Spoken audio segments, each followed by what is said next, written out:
లోక్సభ ఎన్నికలకు ఇండియా కూటమిలో పార్టీల మధ్య పొత్తులు కుదురుతున్నాయి. ఇప్పటికే ఉత్తరప్రదేశ్ సమాజ్వాదీ పార్టీతో పొత్తు కుదుర్చుకుని సీట్ల సర్దుబాటు చేసుకున్న కాంగ్రెస్ తాజాగా ఆప్తో సీట్ల సర్దుబాటు చేసుకుంది. ఢిల్లీలో మొత్తం 7 లోక్సభ సెగ్మెంట్లు ఉంటే కాంగ్రెస్కు 3 సీట్లు ఇచ్చేందుకు ఒప్పుకుంది ఆమ్ ఆద్మీ పార్టీ. ఢిల్లీలో 4 చోట్ల ఆప్ పోటీ చేయనుంది.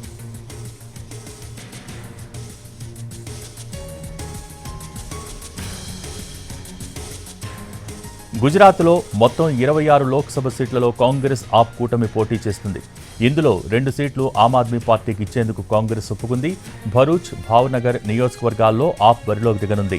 మిగిలిన 24 చోట్ల కాంగ్రెస్ అభ్యర్థులు బరిలోకి దిగుతారు.